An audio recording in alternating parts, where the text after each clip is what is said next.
Well, I guess it's time is now, Mhm. and I guess I can welcome everybody to the event today. Um, I'm we're live, Troy? Yep, ready to go if you At want this to do the point. introduction and then we can, Sure, yep. sure. Thank you. So, welcome to our event today, everyone. Good to catch up with Andrew a little bit before the event. As you can probably tell, I've known Andrew for quite some time. I don't tell anybody how long I've known them any longer because I don't want to give away how many years that actually is. Just a quick note, though, before I start to introduce Andrew, is these particular sessions are brought to you by the Western Canadian ARMA chapters to celebrate RIM Month in 2022. And I'm so happy that we can all get together and on these presentations. We all miss seeing each other. I know I certainly do, missing all my friends and not seeing them all the time like we used to be able to do. We'll do that again soon, hopefully. There is a QA and a chat at the bottom of your screen. Feel free to put questions in. Andrew, I'm going to hold those questions until the end of the Yes, presentation, if that's please. okay Yeah, with you. yeah. And I'm just going to go ahead and do a quick introduction here to Andrew and then let him go ahead. Andrew is the Freedom of Information Specialist for the City of Burnaby, and he has extensive records management experience in both public and private sectors. He's taught 3 levels of records management at Vancouver Community College and the University of the Fraser Valley. Andrew has a Master of Archival Studies from UBC, a certificate in records management, and is a candidate for the International Association of Privacy Professionals, IAPP, Canadian Privacy Certificate. He is currently the president of the Vancouver chapter and is a mentor for ARMA Canada Young Professional Mentorship Program. I just want to say, Andrew, thank you for doing that. That's such an important, not just being president of the chapter, but that mentoring program for ARMA, new ARMA people coming in. It's a wonderful thing to do. So thank you so much for doing that. He has developed change management strategies for the planning and implementation of electronic records management systems, and as the Freedom of Information Officer, interprets the Freedom of Information and Protection of Privacy Act for the city. Thanks, Andrew, and you're on. Okay, well, thank you very much, Rick. So this presentation that I'm going to give you now, I gave last year at InfoCon, ARMA International, which was virtual, and I have InfoCon's permission to use the template in the same presentation for this morning's presentation. What I'm going to talk about is change management, because that often is the overlooked step in processes. People want to go from point A to point B, but they are so focused on point B, they forget how to get from point A to point B. And I'm going to start to address that, at least attempt to address that. So here's my slide right here. We're going to talk about the context of the ERMS program. I implemented this with other people when I was at the City of Port Moody. We're going to talk about the implementation process, what worked, the importance of training. I'm going to harp on this throughout the entire presentation because without proper training, people will not understand how to use the product, and then it will not be used properly. It will go by the wayside. The change management approach, what worked and what didn't work, right? One is as important as the other because it was not all, roses and everything like that. And at the very end, I'm going to summarize and capture everything that I've talked about. So there are basically 4 main principles of of change management, right? The first one is understanding the change. Understand the why, okay? Why are we changing? Then you have to be able to plan the change. In order to plan the change, you are going to need a strategy, right? How to get from A to B. Along with that, you're going to have to implement the change. And that is, I call it the Nike slogan, and that's just do it. You've done all your background, you've done your studying. Now you're going to have to make it work. And finally, what we're going to have to do is communicate the change. communication is everything. I have found that whenever there is change within an association, an organization, and at a city, if that change is not communicated properly, there's going to be a lot of misinformation, a lot of half truths, a lot of rumors. So what we want to be able to do is use these 4 pillars right here, which complements here, to go out and make sure that it works. So when I was at the City of Port Moody, we had, of course, a records management program. We wanted to implement an electronic records management program because we were a public body. We believed in transparency. We believed in being accountable. We had to do FOI requests, right? And so what we wanted to do was do our job properly and stay in the OIPC's good books. Again, with transparency, being accountable to the taxpayers. What we ran into was an aging workforce. Many people at that time were at the age that I am now. They're going to retire in about 5 years.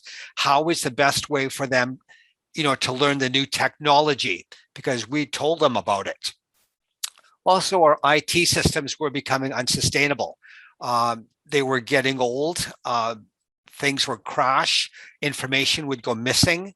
It would be was becoming corrupted, right? And this was not very good at all.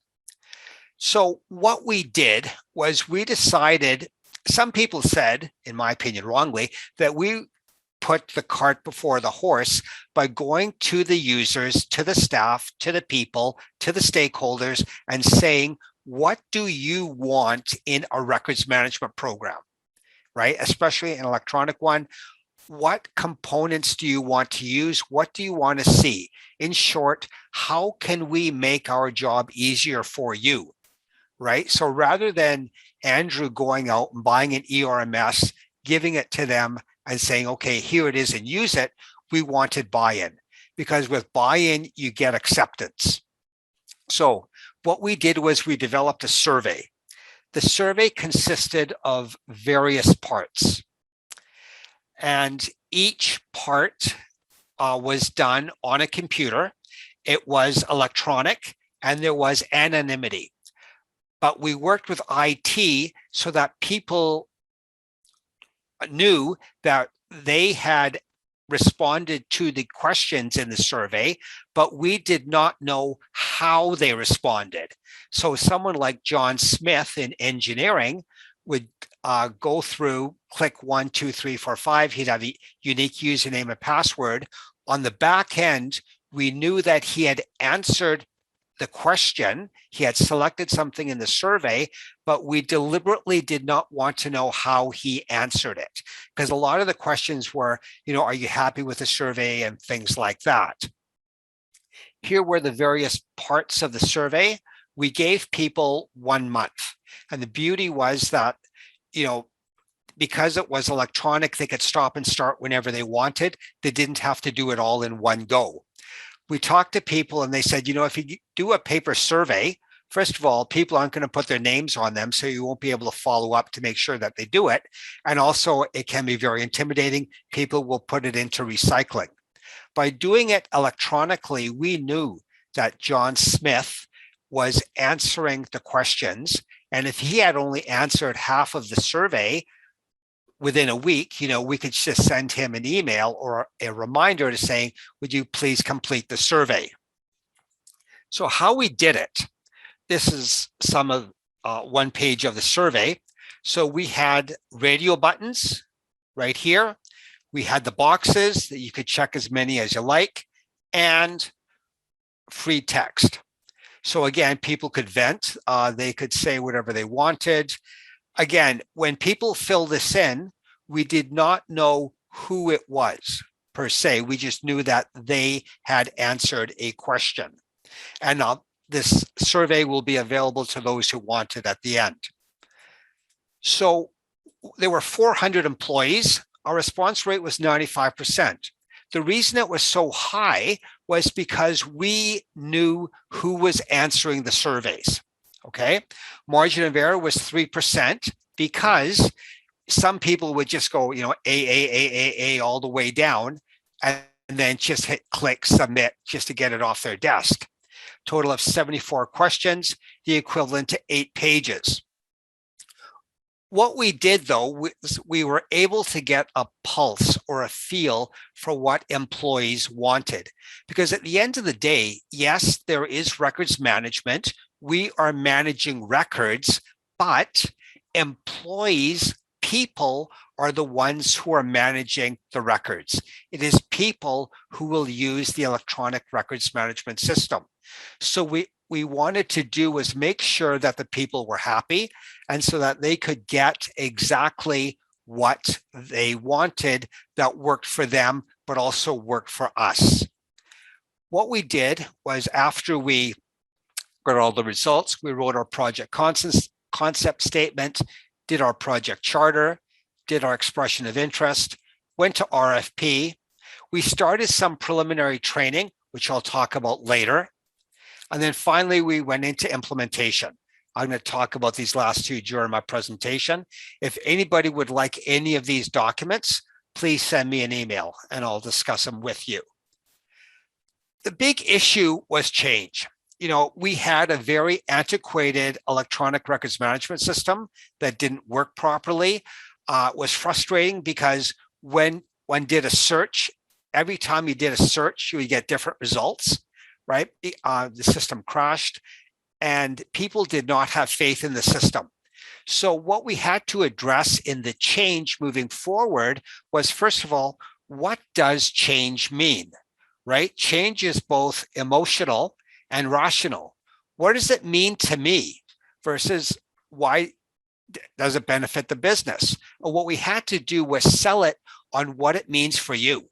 I mean, to a degree, people care about their business, to sign their paychecks, but at the end of the day, people want to know what's in it for them.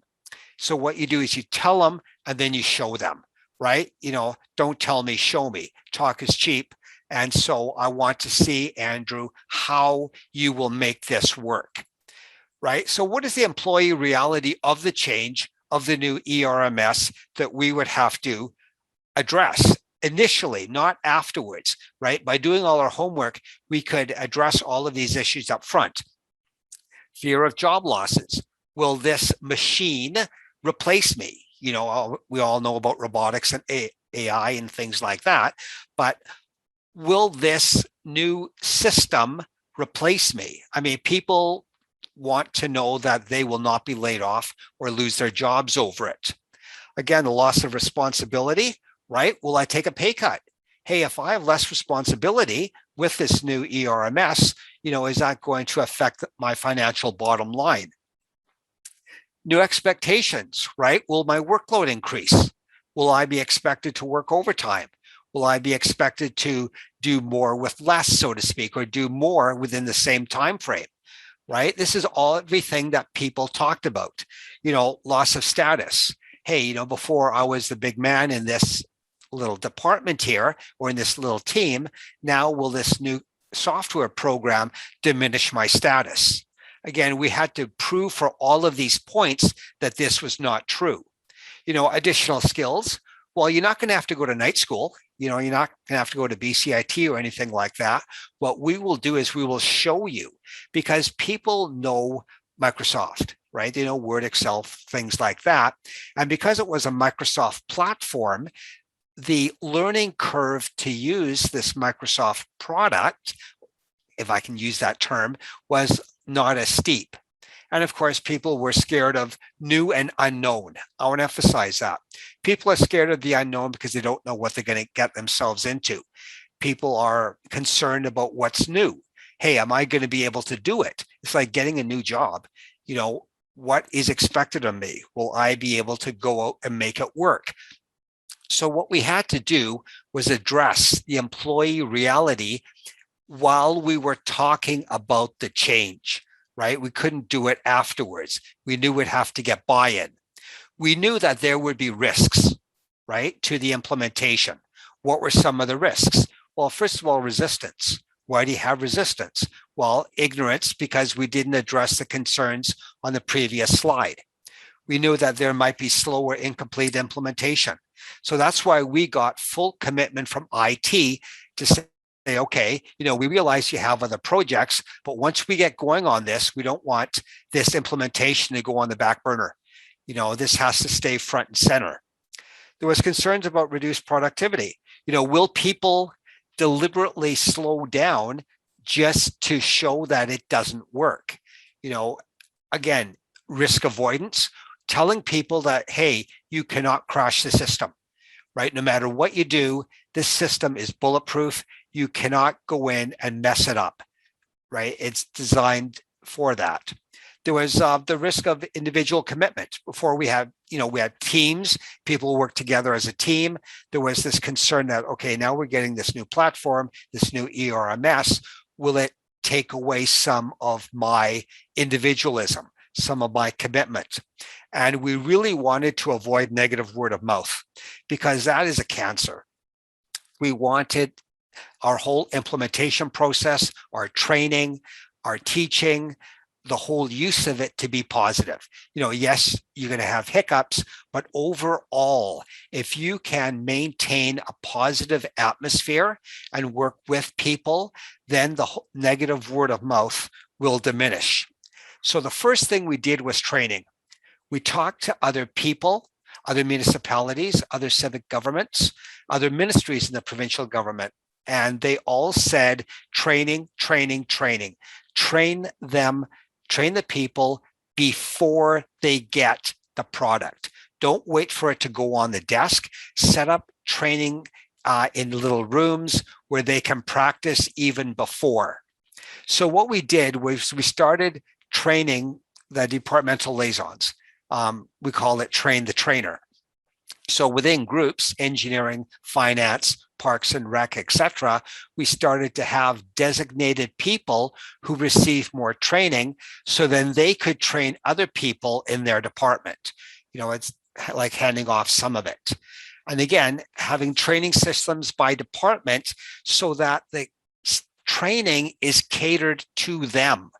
Like finance wants to know how this new system is going to help them with their records. They don't care really about parks and rec or engineering or anything like that per se. They want to know about finance and how to go about making it work. So we had to individualize or cater the training to them. And the training was a multi-step process, right? It just wasn't one shot. It was various steps, so that as we went from 1 to 2 to 3, we could see how the components worked, but more importantly, the users, the employees, could see how it worked. And then we could gauge user acceptance on every level. Did we have to change the training? Did we have to expand it? Did we have to accelerate it? Do we have to slow it down? Are we going too fast, right? Because again, we didn't want to mess up the training. We had team meetings quite often. And again, pre-COVID, we can meet in person, and we always ask people to be frank. What are the issues? What do you like? But more importantly, what don't you like? What can we change to see if we can go out and make it work for you? And this is also where we worked with the software vendors, because you're never going to get an out-of-box solution. And as you're doing your implementation, as you're doing your training, you're going to have to start to tweak some of the modules, some of the components of your systems. Again, so we had meetings, with the staff, then with the vendors as well. Because the big thing with no training is you're going to have ignorance. And I really remember this going back in the days, back in the 1990s. My first job was at Canadian Airlines. And in the early 90s, we all got PCs. We all got Office, we all got Word, we got Excel. There was no training. It's like, Andrew, here's a computer, here's Word, here's Excel. Oh, learn how to use it. There's no manual, there's no class instruction, but there is a little help button up here if you have any questions. Well, I can tell you right now, that help button was terrible, right? It did not address my needs, did not address my questions. I had used WordPerfect previously when on my home computer, and now I am given this new product, new software, no training, and I have to muddle my way through it. And what happens is that you start getting frustrated, and then people start to have workarounds, right? And so what are you going to start to have? You're going to have resistance and reluctance to use the full features. You know, how many of us have really received formal training in the Microsoft Office suite? And I would argue that, again, talking to people here and other places as well, depending upon whether you use Excel, PowerPoint, Word, etc., without proper training, we only maybe know how to use half of, the little icons and things like that that's out there. Again, users are afraid of losing control because they don't understand how it works. They don't understand the implications of what they're doing. And if they don't know how to use an electronic records management system because they weren't trained properly, right, what's going to happen? It will not be used properly. And this is something that we always drove home to upper management, okay? Upper management that balks at amount of staff training required and not approve full training time means inadequate training and ineffective use of the system, right? We spent a lot of money getting our system. And so what we wanted to do was get the staff the time so that they could learn how to use it properly, right? And that included backfilling and things like that. So when we did our training, it was not like a full day training and then tick, it's done. We had a series of 1 hour workshops and trainings because this is new, right? So you forget. So what you need is repetition. And so that is what we did. We had continuous shorter training sessions so that people could know how to use it and we could use it properly. Because this is something that I kind of came across and I find, it's very true. When we're dealing with change, we're dealing with the unknown. So what we have to do is go out there and manage it properly. Do we want to change? Do we want to change this? Or do we allow it to change us? So part of the change management strategy was working with the stakeholders. Stakeholders are employees, training with them, talking with them, continuously meeting with them, and emphasizing that they are not an afterthought. Because the stakeholders will be using the ERMS, they will be filing, they will be doing naming conventions and things like that. They had to know how to do it properly. So we worked with them. We held the sessions to demonstrate to them how this change was good. So what we did was we had an advanced, can I call it a trial of the product that we were going to use, and we showed it to the staff.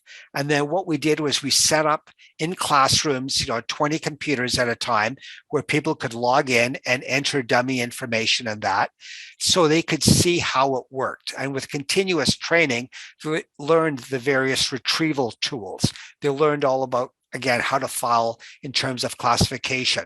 They learned how to migrate emails from Outlook into the ERMS. They understood the importance of proper naming conventions, not just doing your own thing.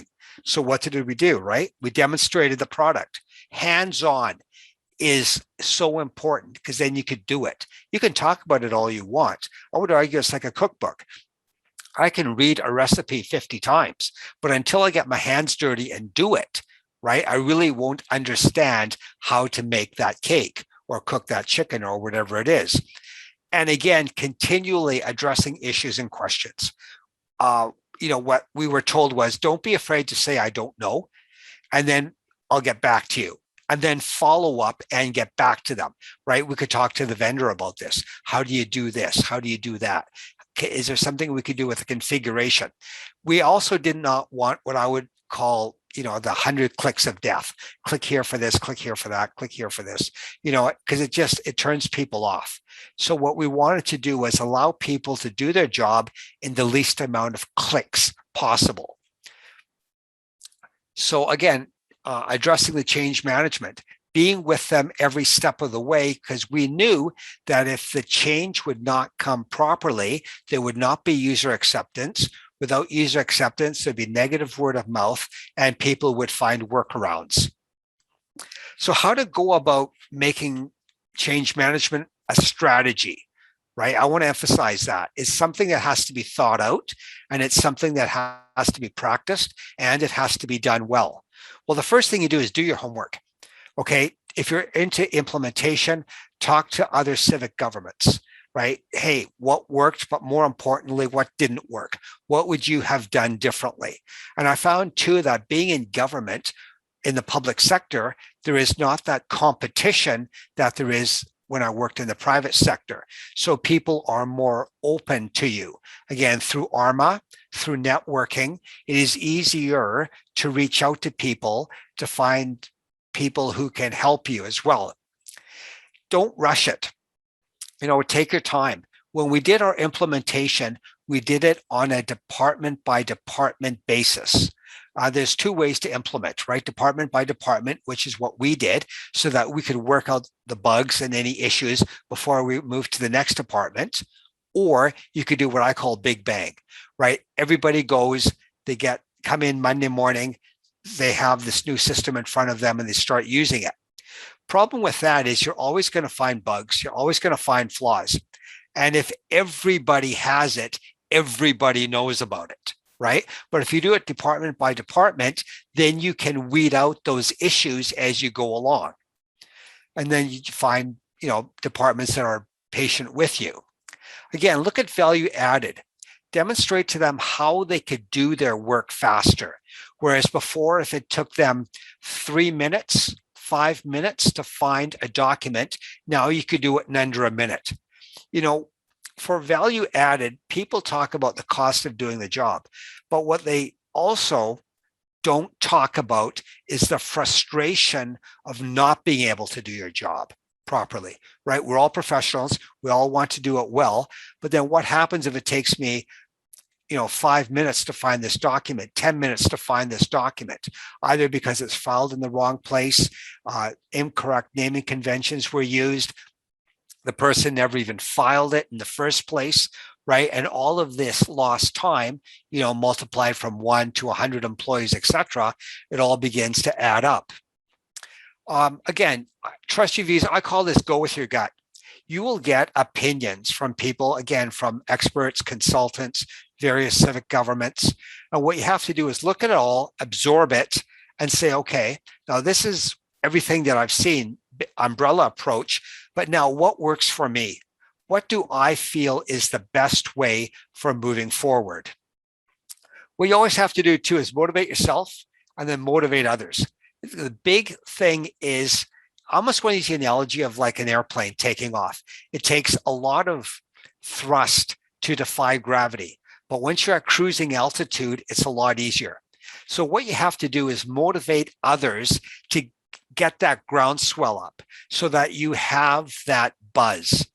And so that you can lift yourself to the next level so that when it's positive, it stays there. Because when it's negative, it takes a lot harder to overcome, right? And so again, go out there and meet people. Again, we could do this pre-COVID, meet the shareholders, because what you want to do is be the face of either records management or change or the implementation, right? I would argue you cannot do your job from sitting behind a desk. Email works to a point, but people want to see people, right? They believe in accountability so that if there is an issue, you will go to them rather than you saying to them, oh, just send me an email and I'll see what I can do. Run training programs. Again, I want to emphasize, because something is new, you need to have smaller, more frequent training programs, right? I would argue 1 hour a week for maybe 8 weeks, or depending upon your program, depending what you're teaching, 1 hour every 2 weeks, so that people learn how to use it. Again, it's overwhelming, right? In and out, so you have to be able to do it properly. And you have to be able to schedule time for this as well. And this is where upper management commitment comes in, right? You have to be friends with upper management because they will support or kill your project. Again, having your can-do attitude. You're going to run into bumps. You're going to run into issues. But what you also want to be able to do is project positivity. Again, being open to criticism. People will be very blunt when they're frustrated. They'll walk up to you and say, Andrew, this sucks. Okay. Or they'll just say, why did we get this? But then again, start going through, I call it the onion approach. When you start peeling through the layers, what is the issue? What is the frustration? And I have often found that when there is frustration, especially with using an ERMS, it is because they don't know how to use certain components. The configuration is fine, but either through training or they forgot or they missed a training session, they don't know how to use it. So what happens is they start to do workarounds. Again, having a hands-on approach. You want to be there for them. Again, walking, if someone says, hey, I want to talk to you, I always made the effort to get out of my chair and walk over to that department and not just say, okay, well, tell me over the phone, because that is so impersonal. Email is so impersonal. And when you have a hands-on approach, you always get the person to do it, right? You don't do it for them so that they can understand for themselves. This is where, super users come in. And appreciate too that problems will happen. But again, by establishing a positive rapport, establishing an issue or a position of trust, right? People will believe that you will be able to solve their problems, right? Get a mentor, get someone who's gone through this before. Talk to someone, like we talk to people in Richmond and Surrey, because they had implemented it, they had gone through the growing pains. And so what I did was I networked with them to say, okay, let's have these strategic meetings. This is how I would approach it. How would you approach it? Sell good news stories. Again, by doing all your homework and doing all these steps, things will start to go well. What we did was we had a records management tab on the intranet. So in the records management tab, I put all of my training material, right? Anything that had to do with the implementation was there. On the home page, I talked to IT. What I was able to do was give factual good news stories or factual success stories, right? People know if what they're reading is true or not. And the best way to lose credibility is to lie. Okay. So you don't want to do that. But by selling good news stories, how people were able to find these documents faster equals less frustration, less stress. Okay. And as you're going through too, you are continually evaluating your training sessions, evaluating your methods of training, evaluating the way that the modules work. So do they have to be refined? Do they have to be tweaked? Is there any small reconfiguration that we can do to make it easier for them? And what we had at the end was we had a successful, I would say, implementation. I would call it successful because people accepted it, people used it. And because people used it, there were the success stories and people were generally open to using it even more and selling the good news stories. Okay, why did it work? Because people, the employees, had an opportunity to raise concerns. They could talk to me, they could talk to the super users of the liaisons, and say, look, Andrew, I don't like this, or this isn't working for me. How do I do this? Right? And I just didn't brush them off. Us as a team, the liaisons in various departments would get together and say, okay, how is the best way to resolve this? How is the best way for the users to get a positive experience from this so they don't come up with workarounds, so they don't do anything, that they shouldn't do? By having champions or super users in departments, that means that people would rely more on their teams. So let's just say in finance, I'm going to make up a name. Mary is a super user there. Everybody knows Mary. They have coffee with her and that. So if there is a question or an issue concern, they'd go to Mary. Mary is one of them. And then she could work with them to resolve any issues. Not everything would have to be funneled through me. So again, specialized training for the super users or for the champions, right? It was more in depth, more detailed. What we did was we had meetings more often. We would have super user or champion meetings. And because it was a union environment, people were not allowed to get an increase in pay. But what we were able to do was like have a pizza lunch or something like that, or Subway, so that we could reward in a small way, the extra work that the super users or the champions were doing. And the big thing here with training to support implementation and beyond. In hindsight, I should have underlined this word beyond, because training is not something you do once, right? It is something that is continuous. What we had later on was mandatory training for all employees on use of the electronic records management system, and also tangentially mandatory training on what is FOI and privacy. But by having mandatory training for everyone once a year, it reinforced the good that they did, the good things, but also rooted out the bad habits. And you have to have continuous training, not just for the new people that come in, but for people who've been there for a year, 3 years, then moving on, it will be 5 years, because there's something new that they're going to learn, something new that you could show them that's value added. Again, building relationships is everything, right? People will only work with you if they trust you.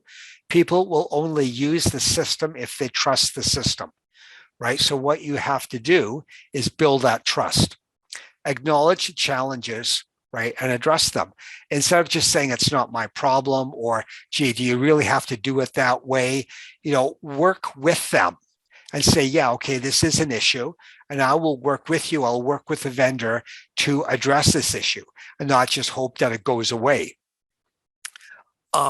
Again, going back to the super users, having people embedded in each department whom the other coworkers could go to, because then it will make it a lot easier. What we also did with the super users and myself, I would find out when departments would have their departmental meetings. Sometimes they had them every 2 weeks, sometimes they had them once a month.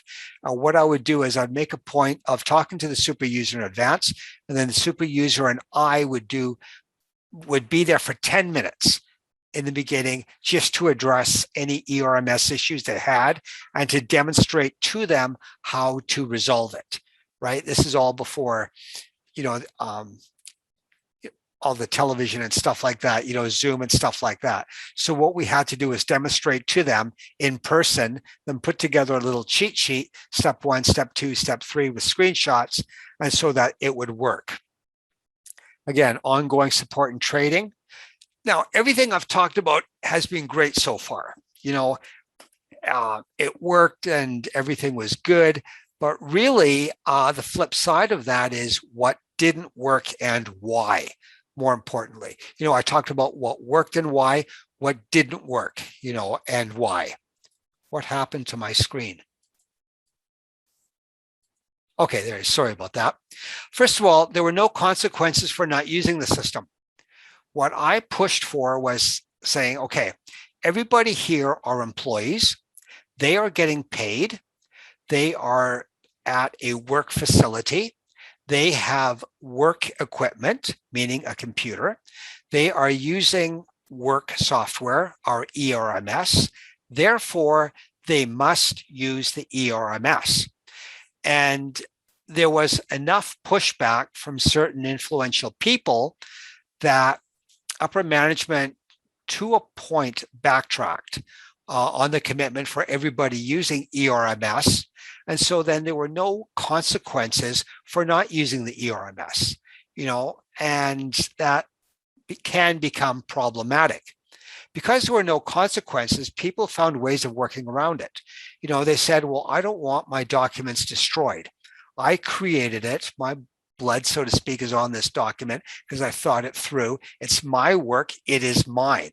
Therefore, I will not put it into the ERMS because I know that it will be destroyed after X period of time because of retention, which is tied to classification. So what I will do instead is I will save it on a flash drive or my desktop or my hard drive, so Andrew and his records management team cannot have access to it. You're going to run into that. But what I always emphasized to people was, if there was litigation and through e-discovery, documents or records were found on your computer that should have been in the ERMS and weren't, then there were significant consequences to that: legal, financial, even professional. Again, now with people, technology has been changing so much. People have not really embraced it. Older people tend to be more traditional, more conservative. I know I'm stereotyping. And so they're not that comfortable, with this new technology. I mean, look at how cars have changed over the past 30 years. I've got an '04 Civic that needs a key to turn. Now with the newer cars, you just have a fob and you press a button, and again, technology and making older people feel comfortable, especially when their attitude is, well, why should I learn this when I'm going to retire in a few years anyway? Andrew, just go away and just leave me alone. Some file types were not supported by the ERMS.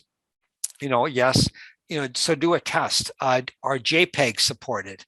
Are PDFs and other pictorial formats supported? Now that we have more social media, there's Facebook, Twitter, and things like that. Are those forms, can you store tweets in your ERMS? Well, is it a record, right? That's a discussion. What do you do? Again, reluctance to share work. People had habits. They were the rulers in their own little departments. They were afraid that if they would put it into the ERMS, everybody could see it. But we said, look, if this document isn't confidential, maybe you're working on a budget or a performance review, there are security features that you can use, right, to lock out certain people, but you would still have access to it. There was a reluctance to use these security features because they really didn't understand or didn't want to understand how to use these features properly. So how do you go around that? You don't store it in the ERMS, you store it on your computer. So overall, what I want to emphasize is when you are doing implementation, especially like of a product or anything that changes so that you get from point A to point B, think people before process, right? Because it is people that are going to use your ERMS. It is people that are going to file, people that are going to type in the names. They have to understand the naming conventions. And we are always dealing, right, with people. Creating ownership and buy-in. You can only do that through trust. People will work with you if they trust you.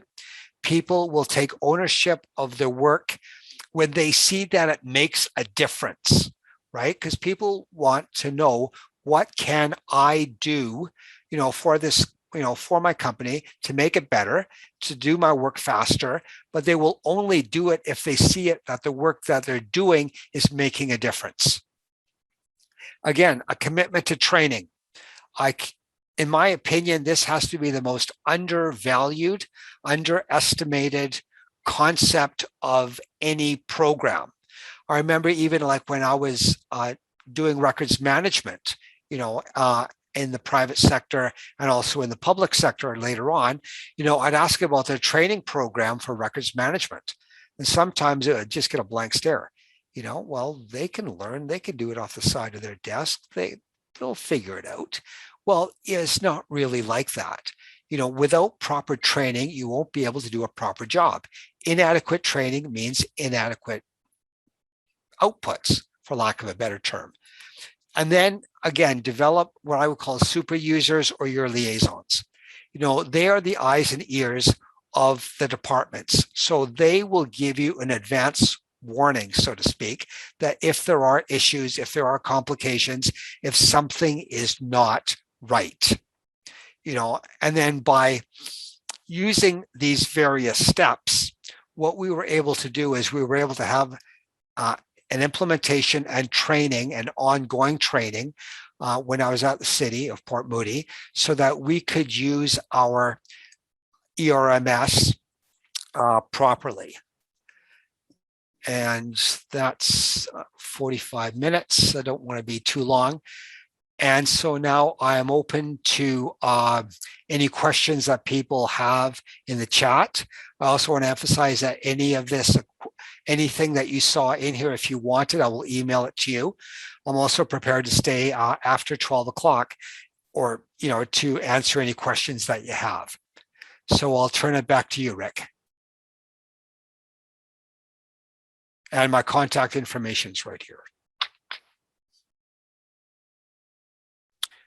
Is Rick, you there? Hello?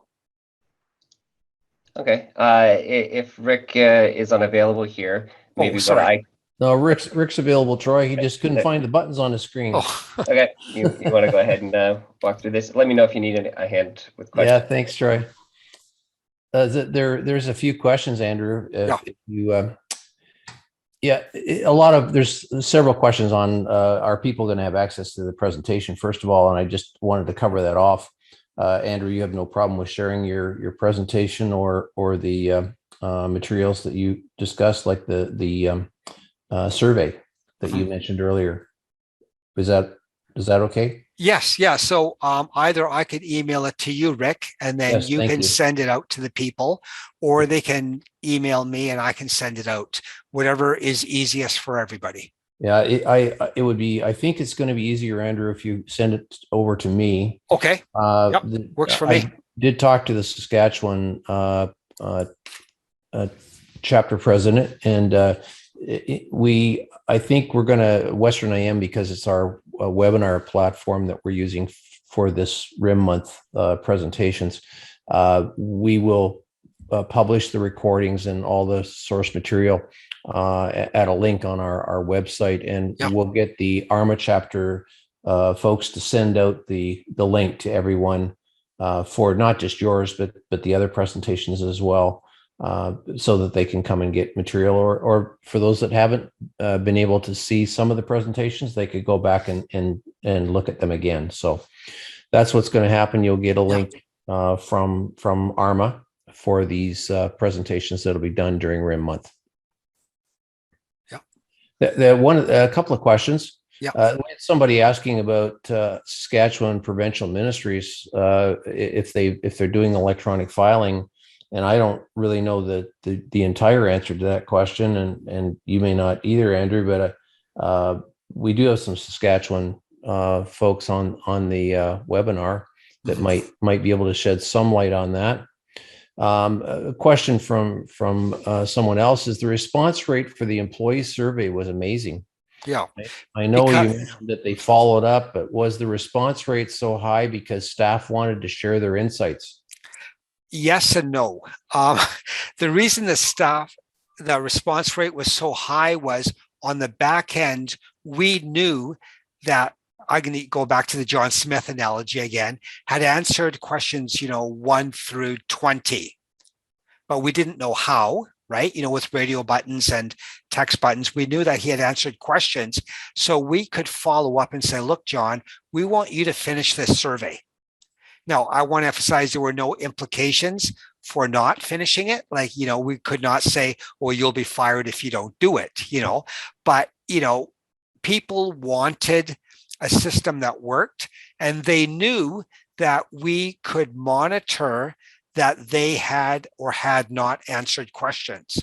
And because we had talked to the directors of the departments, and the directors had asked their staff, to complete the survey, honestly, because it could be done anonymously, then that's why we had the high response rate. If the survey would have been Andrew Geider, and then people know how I would have answered every single question, would I have been forthright, in my survey response? I doubt it. If I would say I'm very unhappy with this because, right, I'm going to be afraid of repercussions. But on the back end, if it says X is unhappy with this because, then that person had a chance to complain, write, vent, call it what you will, and then we would know what was wrong. Right, right. Andrew, the follow-on to that, one of the Yeah. follow-on questions is, as a result of the employee survey, was there Mhm. any finding that really surprised you? Yes. What kind of bothered me, and maybe that I was naive, I talked about electronic records management. We're getting this new electronic records management system. It will be a place for you to store your electronic records, and manage them properly. And then people got back to me and go, Andrew, what's records management? Hmm. And then I had to take a step back, do records management training. Then after that was done, then go to electronic records management. Mhm. I made, again, a brutal assumption that people knew what records management was, and then it was just the next step was taking them to the ERMS. No, I had to go back and show, teach, train, call it what you will, records management to people. The importance of classification, why we have retention, the importance of why we have naming conventions, why we do what we do. And then once people understood the concept of records management, then I could go to the next step of ERMS. But, I arguably lost a year, Great, in the great sense point, Andrew. Yeah, it's a great of point. teaching all the departments, right? Not just one department. Right. I always kind of tell this story that many of my colleagues would say that their spouse or significant other really doesn't even know what they do. And I can tell you that after 37 years of marriage, if you ask my wife what I did for a living, she'd say I was in the computer business. Something to do with computers. Yeah, yeah, for sure. Do you have any sort of, one of the questions that came up, Andrew? A lot of people saying that they really enjoyed the presentation, and I absolutely want to say that I really enjoyed the presentation too. Having been in and around EDRMS systems for 25 years, from the very early days of that business, I really enjoyed the presentation a lot. A lot of great points in there. One of the other things somebody asked is, do you have any sort of training plan or communications plans that you could share with us at Yeah, all? I could, I'd have to, I have all my stuff on a flash drive, I could, give that to you as well. If you wouldn't mind sharing, there's so much good, useful information in the presentation, Andrew, that I think it would be really helpful for people to have an option to actually see that material if you're willing to share. Mm-hmm. Yep. I'm just taking notes. That's why I'm looking away. Yeah. Yeah, there's people are asking about, are you willing, are you able to share the employee survey questions? And yes, I can give you the survey questions. I'm kind of hesitant. Actually, after the questions, we wrote a report that summarized what were the results of the survey, right. And I could high level give a summary.